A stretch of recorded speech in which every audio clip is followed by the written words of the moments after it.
In January 2005, I got my first real job in HR. I was living in Florida, and I will never forget the leader I had.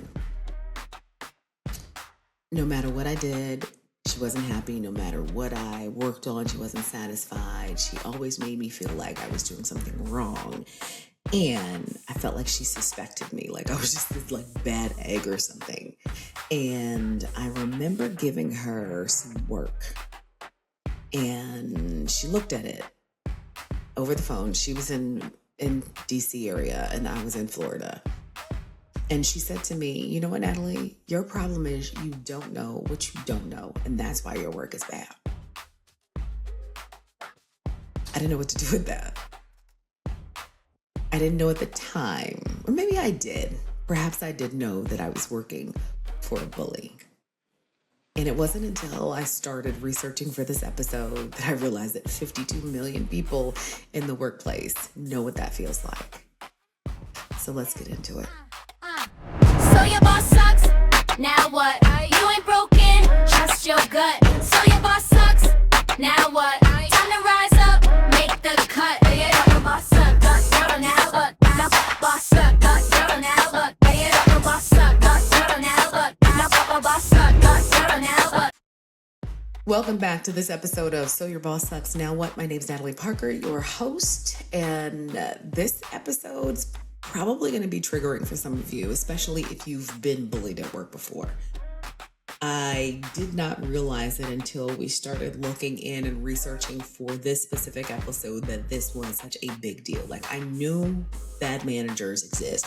I knew micromanagers were prevalent, but there's nothing you could have told me that said that workplace bullying is not only a thing, it's a big thing, and it's a big thing that many deal with. So I'm going to try to have some levity in this episode, but I can't promise it, because if you've ever been bullied in your life, be it at school, be it at church, be it anywhere, it is an emotional thing. It's kind of heavy. And so we're going to try to keep it breezy, but I'm also going to keep it real. When I found out that there were 52 million people at work feel bullied, that's a huge thing. The other thing I didn't realize, y'all, there is an actual institute for this. Workplace Bullying Institute that gathers all of this information, facts, and research on how negative behavior, bullying, power tripping, all of the things affect people at the workplace, to the point where 74.8 million Americans have been affected either by experience or witnessing bullying at work. So that's nearly 1 in 4 people that actively have a job right now that have been bullied. Right? I thought, we were doing something with micromanagement, but bullying is a thing. And so let's get into it. Let's talk about why this is such a problem in our workforce. Something that I need to differentiate about micromanagement. Micromanagement is a behavior. People who manage, part of that is in their DNA. Sometimes it's their personality, that they want every detail, I's dotted, T's crossed, and they don't trust anybody but themselves. That is a behavior. I would assert that bullying is a tactic. Bullying is a tactic where people use their power, their authority to lord over and make someone feel less than themselves, less than the value, the power that they have. And the institute, the Workplace Bullying Institute, fascinated by this. And if you want to go check it out, it's workplacebullying.org. They define bullying as the repeat health-harming mistreatment by one or more employees to another employee, abusive conduct that takes the form of verbal abuse or behaviors perceived as threatening, intimidating, humiliating, or work sabotage. I don't know if anybody's had their work sabotaged before, but it's a thing. And this organization does a ton of studies on and training on workplace bullying. So go check it out. Kudos to the folks that are doing the work there. I would not have even begun to, as an HR practitioner, I I pride myself in being more of an organizational development, leadership coach, consultant, what have you. But I do have some chops in the HR development, the core HR space. So that's, talent acquisition, that's employee relations, all of the things, right? So we know that harassment is a problem. We know that in the early 90s, harassment training and all that started to become mandatory. And the concept specifically of bullying is even more prevalent and building more awareness now. 1 in 4 organizations polled by Gallup said that they have a problem with workforce bullying. 75% of workforce bullying goes unreported, according to the Bureau of Labor Statistics. And according to the workforce bullying survey from the Workforce Bullying Institute, they said that more than 87% of Americans want some kind of law against it, right? I just think about that. There's a lot of people who are affected by this. And I can honestly say that I feel like there is a missing discourse in the conversation about the psychological warfare that comes along with dealing with a leader, a manager who bullies you, right? Whether that's your manager, your supervisor, whatever, it's a whole thing. And it's a tactic that people use to wield their power to control and to manipulate. And it's crazy. It's crazy. For me, I have worked for people who have used bullying. They may not have been a full-fledged bully, but my God, they definitely could pull the card when they needed it. Whether that was they didn't appreciate my pushback or they just wanted a certain way. I've had leaders yell. I've never had a leader throw things.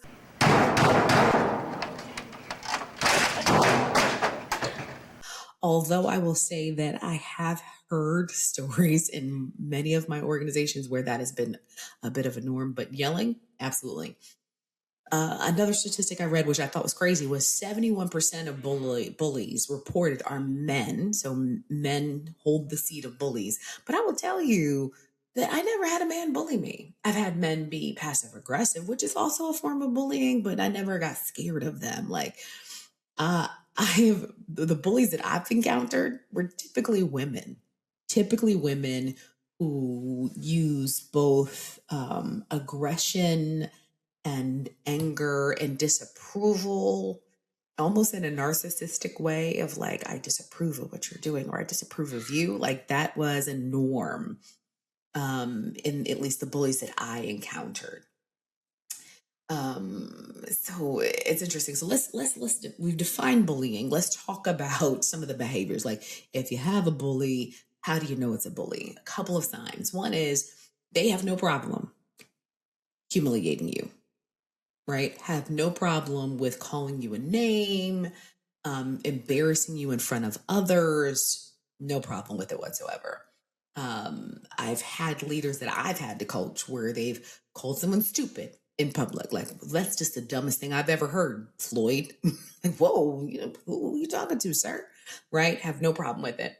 A general bully who, like someone who uses it consistently as a tactic, typically will have 1 or 2 favorites and then will pepper spray everybody else. Everybody gets a piece of the bully. No one's untouchable, and their behavior is generally erratic and unpredictable, and it creates anxiety through the whole team. I think about one leader who, oh my God, she had such a negative aura. Now that I think about it, you could just hear the theme song from The Wizard of Oz and the Wicked West, with her riding the bike and Toto in the chassis, right, in the basket. It was that, like, you could feel that wind blowing when she came into the office. It was just like, oh, dear God, I'm telling you, sucks the life right out of you. What's interesting about a bully is they may be mean as Hades to you, but let someone with a higher level of authority, let a peer who has some level of influence, and they magically become, I don't know, some gracious person that you've never experienced. So, it could be mean, like, I don't know what you're doing, and I can't stand this, and blah, blah, blah, blah, blah. but then let their boss come in. Oh, it's so great to see you. And they're cackling and they're smiling. Anybody triggered by this? Because just thinking about it's making me sweat. Right? Very collegiate, has no problem switching, right? They may have reactions disproportionate to the situation. And it reminds me, I guess I'm going to be in a Wizard of Oz theme here, but it reminds me of The Wiz. So that's the black version. The blackety black Michael Jackson, Nipsey Russell, Diana Ross version of The Wiz. And if you have Wizard of Oz, and if you have not seen it, go find it. I think it's on Amazon Prime. It is a cult classic. And, for those of us who are a part of the African-American community, I challenge you, if you haven't seen it, I'm taking your black card. But in this episode, right, in this movie, the Wicked Witch of the West is Eveline. It's played by the young lady who was the mom for Roger. I think her name was Maybelline King. She played the mom from What's Happening. And she sang this song called "Don't Nobody Bring Me No Bad News." But don't nobody bring me no bad news. Well, no bad news. No bad news. Don't nobody bring me no bad news, right? And she stomps around and she's, huffing and puffing and all the things. It's a beautiful orchestrated number. I think Debbie Allen did the choreography. Quincy Jones did all the music. Y'all go watch this movie if you haven't. But that song, "Don't Nobody Bring Me No Bad News," is a whole bully anthem. If you have a bully that you work with, if you have a bully that's a boss, you dread having to give them bad information because you understand and know that the smoke and the fire is coming to your face. You don't want it. You don't even want it. You don't even want it. And it is exhausting because every day feels like a hurricane.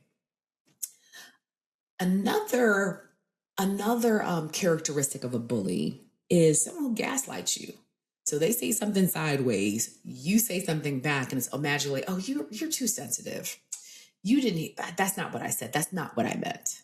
Right. So this is where magically they have revisionist history on not only what they said, but potentially they're very much aware of their impact they have on you. And you can't help but wonder why these people have such a good longevity in the organization. Like, why doesn't the organization call them out?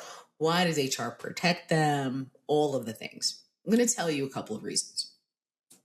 Top 5. First, bullies exist in the organization because somewhere along the line in their matriculation, as they come through the ranks, their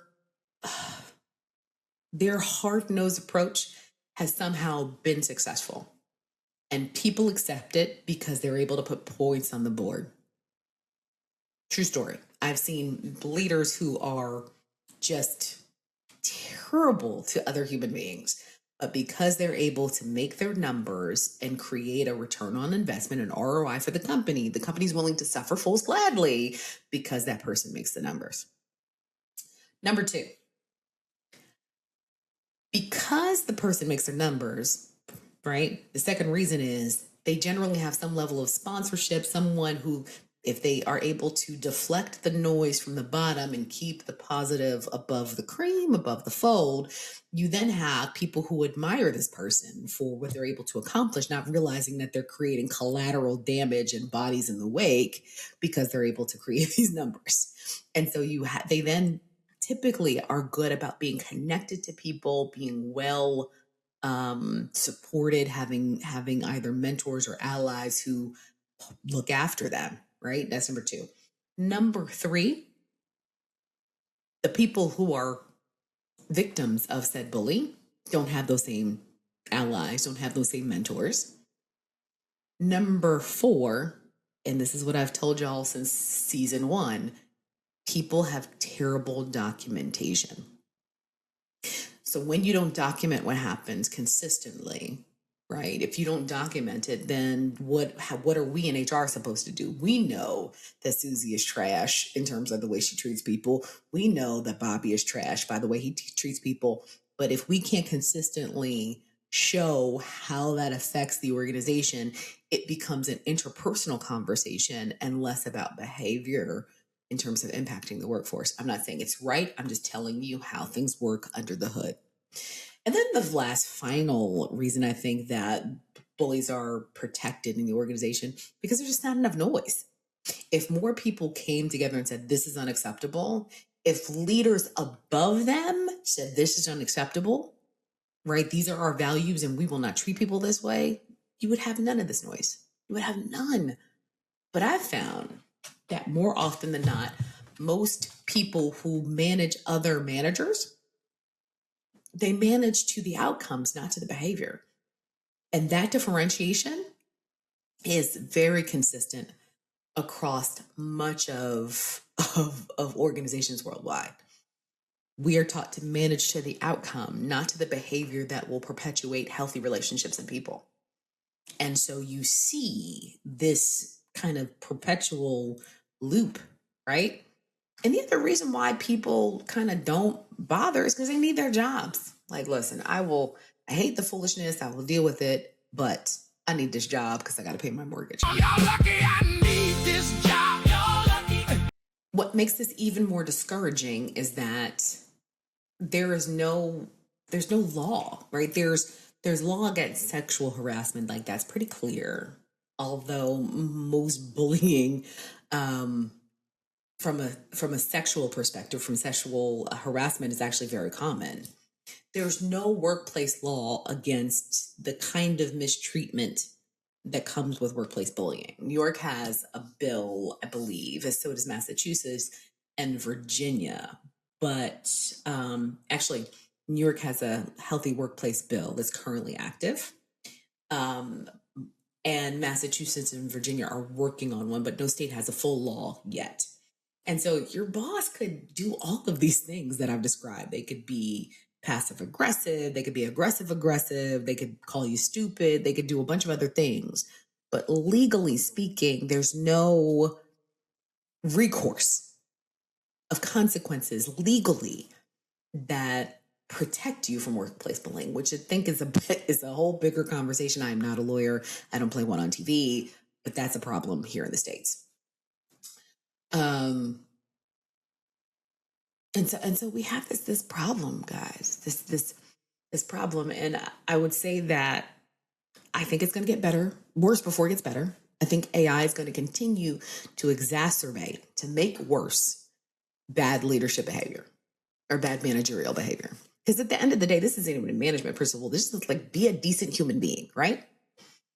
And so you're probably looking at me like, okay, Natalie, like, what do I do that? What do I do with this? First, I want to tell you, could kind of avoid some of the triggers, right? Don't be like me. Like when I had workplace bullies, especially that were bosses, I either got really sassy or I got really quiet, right? Because workplace bullying it's emotional warfare, right? It's psychological warfare. And so if you are not ready to play, sometimes it's great to withdraw, but you're still going to get the barrage. So let me share with you a couple of things that may help you in navigating your workplace bullying situation. A couple of things. First, workplace bullies don't like being either publicly contradicted or challenged, right? Some leaders are really great about, I didn't think about it that way. But if your leader appreciates their position, their power, their authority, that's what they rest on, publicly challenging them is something that's going to create a discomfort for you. You will get some level of backlash afterwards. I'm not saying you shouldn't challenge. I'm saying be very strategic about how you challenge. They also don't like being like no one can have more shine than them, right? Because all eyes on me, right? I've had some leaders who, they have people who are very bright and they all but become American Psycho because they are jealous of the person that works for them. So I will tell you, I found myself trying to contemplate how to dim my light so that my manager wouldn't feel so triggered. It's not good. I'm not saying it's right. I'm just telling you, here's some things you need to be aware of. when workplace bullies get the most pressure of like either a high stakes situation, a major event, the bullying gets worse.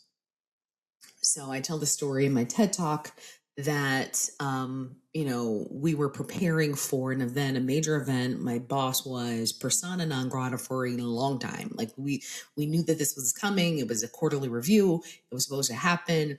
I couldn't get her to meet with me. I prepared as much as I could. And 2 days before the event, magically she's surfacing and like she's stressed out. And I tell her, hey, listen, I got a family situation. Her response is like, I'm sorry, but who's going to do your work? And the level of anxiety it brought me was so jarring. I felt like I had no recourse, no advocate. I had no like being where I am now, 15, 20 years removed from the situation, I feel better, more sober. But at the moment I spit red, right? I see red. The more people in these positions are pressured by external stressors like demands from their boss, demands from a situation, it gets worse and it usually comes back at you. Another kind of bullying tactic is someone getting credit. I will never forget. Now, this is a leader. This leader was someone who I admired, adored. I went back to work for them. I did this major event, came up with much of the idea, executed it well. And when it was over, got accolades the whole nine. And that leader who had, co-signed on a bunch of like things that I was good at and good performance reviews, pulled me aside and tried to put me on a performance improvement plan and told me that I was getting too big for my britches. And his response to me doing great work and getting visibility from senior executives, I worked for him. Like in my mind, I'm like, this is good for both of us. Nope, you're getting too big for your britches. I had advocates, so I was able to kind of navigate around it because there was no standing for a performance improvement plan. But this gentleman had written me up because he was feeling super fragile and told me, I think was I 30 by then? I don't know. It was crazy. Like imagine you're in a meeting with your leader and I'm thinking it's going to be, oh, here, so great that you did this amazing thing. The event was amazing. You're getting too big for your britches. Nothing constructive about work. Just, as the old folks say, girl, you get the big head. That was the conversation. And this last one, like that triggers bad, bully behavior is the subordinate not showing deference. I can promise you all, don't be like me. Don't be like me. I believe that part of one of my flaws may be pride. I don't care who you are. I don't care if you're the president. I don't care if you're the mayor. You put your pants on just like I do. And I'm not going to lick your boot. I'm just not. God made me just like he made you. And that costs me a lot of problems when I worked in corporate America. I have since learned how to be more gracious. I've since learned that there is a benefit in meeting people where they are in their both fragility and pride. I often felt that if I gave you deference, then I was dismissing my own value and power. Now I see it as like, if that's what you need, Merry Christmas. I can still be me and great if you need me to call you, the princess bride or whatever it is you need. Like I'm okay with that. Like I'm okay with having, oh yes, Madam Frou Frou. Merry Christmas, if that's what you need in order for you to hear me. And I think that's maybe the big takeaway before I go in through my whole list is like, figure out the pattern. I say this all the time. Figure out the pattern of what the person needs in order to feel safe, because they don't feel safe with you. And you may feel like it's selling out. I'm telling you, some of this is just survival. Some of it's survival. Some of it's creating your own psychological safety until you can document up, until you can cooperate with other people, until you can get your advocates and folks in the room to help you kind of pull the hatch out of the situation. Sometimes you need to play along. And I'm sorry if it's unless it's your name on the door, there are very many unwritten rules to how this works. Now, I'm not telling you to stay in unsafe places. If you are, you know, if the toll of what is happening to you psychologically, if the toll of what's happening to you emotionally is too much for you to bear, seek help. Get every piece of help you need. Go to your HR people, go to the employee assistance program, get a therapist, whatever you need, because this can psychologically break you. I remember coaching an individual whose manager was just a malcontent. Nothing the young lady did made the leader happy. I believe it was a combination of the young woman having just a myriad of health issues, and she couldn't necessarily show up all of the time the way she needed to. But also, I don't know that the boss was, how do you say, I don't think the boss was compassionate enough to help define what success looked like for this employee. Because sometimes you may not know what the boss expects, but asking them and saying, show me right here, what do you want from here? And what am I doing wrong? Right? Having that conversation is crucial, because then you can learn what they're looking for. But if they're unwilling to do that, it's really a tough situation. And that's when you need to start having conversations about whether or not this is time to pull the ripcord and find somewhere else to work. You can't live with me, so don't quit your job, right? But figure out if this is worth it. Remember, last episode we said the first thing you need to do is define your why. Why are you there? Is it the paycheck? Is it the mortgage? Is it the kids? Is it the benefits? Is it the skill that you're trying to gain for this temporary moment of time? But the worst thing you could do is try to suffer a situation like this without a level of hope of something on the other side of it. Whether that's you trying to, level up, get a degree, whatever it is, you've got to build in a hope beyond the gloom and cloud of a leader who is a bully. I think it might also be helpful to know, like, what does a bully sound like? Like, so, okay, Natalie, I've had all of these things, but what does it sound like? It sounds like insults. Like, okay, this is exactly what I'm talking about. Like, I don't understand why you can't get this right. Or honestly, I don't know if you're cut out for this role. Right? That's another kind of, all of these microaggressions in the conversation. I had one leader. I went out on maternity leave, and when I came back, they were like, "I'm honestly just surprised that you even came back." Like, oh, well, based on my performance reviews, my bonuses, and all the other things, I am a high performing individual. What is it they're asking? Right? I like, if you gonna buck, come on. Right? If you're gonna go there, I'm going to go there too. Now, again, don't be sassy like me. I'm gonna give you some ideas on how you can still engage in a cool, calm, and collected way with your bully boss without losing your job completely. Now, let me be very clear. According to the Workplace Bully Institute, they say that 62% of people who are targeted, like consistently, incessantly by a bully boss, they lose their jobs or they're forced to quit. Some of you may not realize, but if your boss was kind and sweet and then they turned into a bully and a meanie or whatever, they may just be trying to push you out. And for that, I'm going to give you a piece of advice. The same advice I gave, I think it was in season 1, episode 9, which is make them say the quiet part out loud. If they put you on a PIP, ask, are you trying to rehabilitate me? Are we agreeing that I have the opportunity to get better, or are you trying to get rid of me? Because if they're trying to get rid of you, make them say it out loud and make them come up with a way that is amiable for you and them, right? Whether that's asking for a package, asking for severance, like, listen, let's just part ways. give me 2 weeks leave, 3 weeks, whatever it is, right? Ask the question. You have not because you ask not. The worst they can say is no, right?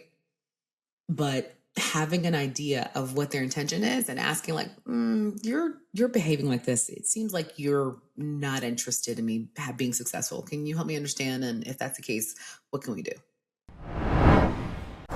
We promised that we'd explain to you kind of the psychology of a bully boss. So here's what I want to kind of get you to come think with me on. Many bullies operate out of fear. And so they personally operate from a place of fear. And so they create fear to create compliance. They don't want commitment. Commitment is, oh, we're doing this together. Compliance is, you did what I said. It's a difference.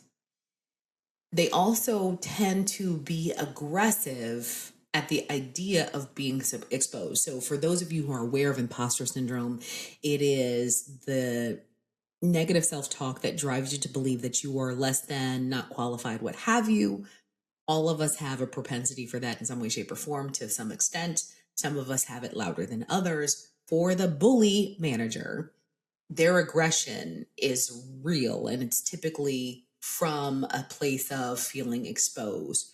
So they may have the title, but not the credential. They may feel like, as a potential, like the only woman, the only minority, whatever, sometimes, I don't know. They need the dominance as a place of defense to keep their position. So the dominance, the aggression is as a position of both defense and offense to protect themselves. And what's really wild is as they're protecting themselves, they're degrading the quality of work in the organization. According to the American Psychological Association, they say that the annual cost for abusive behavior and workplace bullying is somewhere north of $300 billion. Billion with a B, of lost productivity, turnover, anybody else just take a mental health day because they I just can't deal with the psychological warfare that comes with coming to work for her. Right? All of that. And it's just expensive. According to the Workplace Mental Health Alliance, the work days lost every year because of workplace bullying cost the United States employers $18 million. I actually think that's a low number. I think it's probably higher than that. What's interesting news-wise is that in the UK, the government has banned non-disclosure agreements to cover up workplace misconduct. Interesting, because still here, when you have a severance package or whatever, you've got to send this agreement like, I'm not going to talk bad about y'all, I'll sue y'all, whatever. It's a real thing, folks. So let's get to the meat and potatoes of okay, Natalie, you've given me the perspective, you've given me the psychology, you've given me all the things. Now, how do you deal with the bullying? I want to go back to my anchor framework. The anchor framework is one where you use your own values, your own judgment to help you navigate effectively the situation that you're in, right? So first you're going to assess the situation. What are the facts? What are the facts of the situation, not the emotions? For the boss who called me and was like, yeah, I don't understand why you're doing this job because you don't know what you don't know, right? She said that. That's a fact. You don't know what you don't know. What I heard was, I can't stand you. But that's not what she said. She said, you don't know what you don't know, right? That's a fact. I also assessed that from that conversation, she often saw my work as under, what's the word I'm looking for? She wanted me to often give her more information than I was prepared to, because she didn't give me all the information I needed to actually do the job in the first place. So it was a nice little kind of chicken and egg conversation. Once you assess the facts, then you negotiate what is needed. I needed more information for her to do my job. She needed the work that she wanted, but she wasn't clear on what it was. And so we kept going back and forth. It was just kind of, again, like I told you all last episode, it's the show me a rock exercise. Every conversation was just show me a rock. So I've assessed the situation. I negotiated to understand what her needs were versus what mine were. And then I consulted with people who worked with her successfully and said, okay, listen, you obviously are doing this better than me. I am I am the deer she's looking to slaughter every Monday. What do I do differently? And they gave me tips on here's how you deal with her. No, she's always going to be in a bad mood. Don't expect anything different. Don't be happy, chipper, or glad. She don't care about you. What she cares about is the work. So get ahead of her. Give her something to review. She's going to redline it all, but just do what she asks. So there was a level of both preemptiveness that I needed to have, but also compliance in order to survive the sentence of working for this leader. Once I assessed the situation, I negotiated my needs versus hers, I consulted with her others, then I observed her behavior. I observed her behavior with others. I observed how she did work. And then I tried to figure out what can I get from her from a learning perspective? Because she wasn't stupid. She was just irritating and mean. Could I avail myself of all of the emotional attacks that I felt to be like, look, I'm here. You can't fire me. I'm doing a good job, but I can learn from you, right? It wasn't easy, but I took on the 4 agreements of like, don't be offended, right? Once I figured that out, I observed a couple of different things. One is she's all over the place. She had a huge job, and what's crazy is she didn't come into work till like 2:00. After you never heard from her till like noon or 2, and most of us left at 5. So at 6, she's blowing up your phone trying to find you because she wants work when most of us been at work since 7, 8 o'clock. So that was the first thing. So I knew that by the end of the day, I need Salita to try to check in with her before I left, so I could create a boundary. Right? I observed that. I also then had to heed my trigger. So I assessed the situation. I negotiated my needs and hers, and I consulted with others. I forgot. I had to heed my triggers. My trigger was her. How do I say this? My trigger with this young lady was her tone. Her tone was just very aggressive, very abrasive, very, I don't understand what you did. Why did you do it this way? Blah, blah, blah, blah, blah. So, and it frazzled me. It frazzled me because I felt like I was always on my heels with the conversation. I always felt I was on my heels. To the extent you can, if you guys use Teams or whatever, record your conversations, have the AI analyze it. Back in 2005, 6, I didn't have that. But now that you do, go ahead and do that.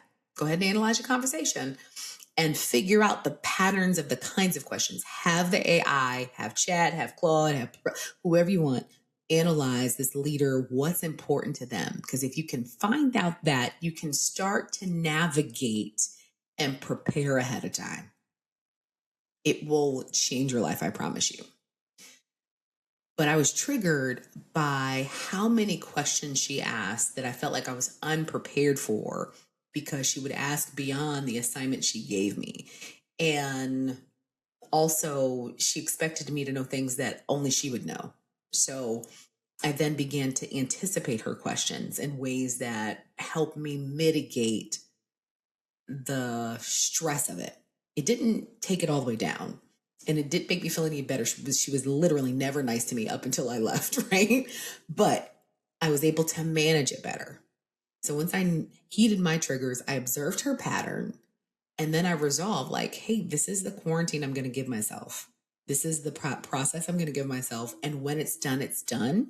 She's still going to redline it. It's never going to be perfect for her. Don't expect it. Give your 80%, let her, line it up and then finish. And that helped me realize how to navigate someone who is just a malcontent. She was the miserable, grumpy person, right? And so use your anchor, assess the situation, negotiate your needs and theirs. What are they asking for? What do you need? How do you consult with people around you to get observations to figure out what they do and how they work better with the person? Observe, heed your triggers. Heed your triggers. What triggers you? What sets you off? Is it the tone? Is it the questions? Is it the meanness? Is it in public settings where they're coming at you? What is it? Prepare for that, because once you observe their patterns, you understand your triggers, you can then plan for it and resolve on how you want to do this, right? How you want to move forward. Another thing I'm going to recommend for you is to come up with some clapback questions. So when you know this leader is going to, either say something sideways or mean or what have you, be prepared with a list of questions that allow you to regain a level of confidence and let them know, I see what you're doing. I'm going to ask you why you're doing it and make you aware that I know that you're doing it. So, for example, if the person says, this is exactly kind of sloppy work I expect from you. Okay. So I'm getting a sense that you're not happy with my work. That's the first response. I get the sense that you're not happy. Can you be specific about what's not here? What am I missing? Point to it. And then if they come back with, well, you should know this. Well, obviously I don't, and we're here now. I'd like for you to give me some direction as my manager. I shouldn't have to tell you this. You might not have to, you shouldn't, but that may be true. But now I'm asking you as my manager to give me direction. I believe that's what needs to happen now so that we can both get what we want. Clapback questions. Don't let the stress of what they're doing make you feel bad about who you are. Right? If for some reason they, hey, when we were in the meeting and you said that I never know what I'm talking about, or when you were in the meeting and you cut me off in the middle of my sentence, it made me feel like you were not respecting what I had to say. Is that your intent? So what happened? The fact was you cut me off in the meeting. The second thing is you made me feel like you didn't respect what I had to say. 3, I'm asking you if that's what you intended. Why? Because most people will back down when they hear that their intention is sideways, right? They'll say like, "Oh, yo, I didn't mean it like that. You're so sensitive. I might be, but how else should I take it?" Like, don't let them off the hook. And be calm. I can't express this enough. Be calm. If you need to role play with somebody at your house, your kid, your mama, your dog, your plants, I don't care. Role play until you feel confident enough to deliver it without your hands shaking, your voice shaking, your palms getting sweaty. Another, thing like, well, I'm not really sure you're cut out for this role. Okay, I hear that. What makes you say that? What specifically about my performance? What specifically about my competency? What competencies do you think I'm missing? Make them articulate it. Don't let anybody just lob over these random things that and make them say it out loud. Make them say it out loud. And I would say this, last thing I'll say specifically about this is do what you can to document consistently time, place, voice, who was in the room, all of the things, because that will give you an idea of the patterns, but also enough information to go to HR. Because if you look at your handbooks, if you look at your company policies, more often than not, there is a bullying policy, there is some kind of harassment policy that you can then turn to. Even the company values, if the company has a level of values, you can say, hey, listen, over the past 3 months, Julie's been acting like this. I have it documented, and make sure you don't document it on your work computer, please. Document it at home or somewhere else so that, should you ever have to leave abruptly, you still have all your stuff. Julie's been acting like this for these 3 months. And talk to Julie. Make sure you talk to Julie before you go to HR. When I talked to her, she said, XYZ PDQ, I'm coming to you now because I believe it's a violation of company policy A, B, and C, and our code of conduct, and our company values. Start there. Now, let's be clear. When you do this, the situation will get extremely volatile. And I do mean extremely volatile. HR, if there's enough information, will do an investigation. If your HR team is worth their salt, they will try to do so in a way that is discreet. They will try to corroborate what you've said. They'll call in other people. However, more often than not, you will show your hand because the people will need to talk to your leader. And from there, it could get worse. I'm not saying you shouldn't, but I need you to be very sober about what you're doing. I would also say, to the extent it's necessary, seek counsel. Call the Equal Employment Opportunity Commission. Figure out some other avenues so that you can have all the information out to the places that you need to protect yourself. If you report to HR and your manager's behavior gets worse, that is called retaliation. Bing, bing, bing, bing, bing. That's worse than anything else. Continue to document, continue to show up, continue to share it. Now listen, Last episode, I told you, if you're not doing your job, I can't really help you. Now, you should not be bullied at work, whether you're doing your job or not. Let me be very clear. No one should create psychological harm on you ever. No one ever deserves that. There's no such thing as that. So I need to be very clear.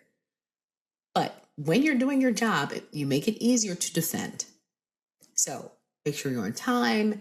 Make sure you're doing what you need to do, following the rules, all of the things required for you to keep employment gainfully without being terminated for cause. And continue to document, because once you go to HR, it could get worse, and you can then show like, hey, I believe my manager's retaliating on me. Again, I will tell you to weigh your options. Remember your why, because if you don't, this will get messy and sloppy and emotional, and you won't be able to think clearly. It'll cause you even more stress. I remember right after I had my son, I was going back to a job, and the leader was just, he was a pill, and not a bully, but a pill.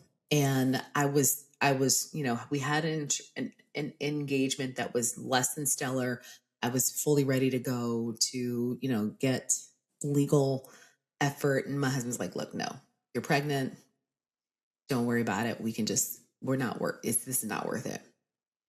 I will tell you that when you go against organizations, the legal battles are long and arduous and drawn out. I'm not saying that they're not worth it, but seek counsel. Make sure you're clear about what you want. Make sure you're clear about what you're willing to risk as well, because it's the risk of both your time, your energy, your employment, all of those things. You can't get it back, because many of us want to be right. And sometimes the right thing to do is just walk away. Listen, and I know plenty of people who've won cases against companies. So, let's be clear. It can be done. And you just got to be very clear and sober about what you're trying to do. All right, so that's all the time we have for today. This episode went a lot longer than I expected, but I hope you've enjoyed it. One more tip for you. I'm starting to look for music that aligns with what we're doing. And in the last episode, I gave you one. This episode, there is a band called Meat Raffle, and they have a song. It's a explicit song, but it's funny, called Bully Boss. And the lyrics are hilarious. It's, you're so sad and you paid for the office party tab, bully boss. Your dancing is so embarrassing, and the way you're trying to sing, bully boss. Right across the country, there are 20,000 people, let's use that word, bully boss. You know what you remind me of? And the story of Alexis Stankoff. Take your job and stick it where the sun don't shine. Take your job and stick it where the sun don't shine, bully boss. Check out that song. And send me more songs, y'all, because I think these are hilarious. These songs about bad leadership. I never knew there were so many. I know that psychologically work songs are always bad. They're not positive, but this is hilarious.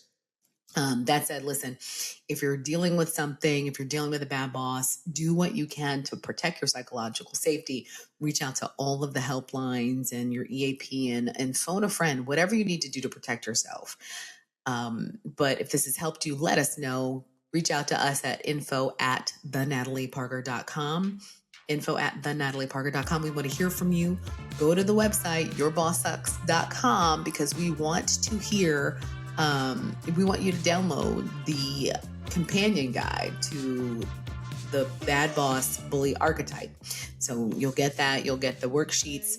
Work that out. Figure out what you need to do. And until next time, don't let your boss suck the life out of you.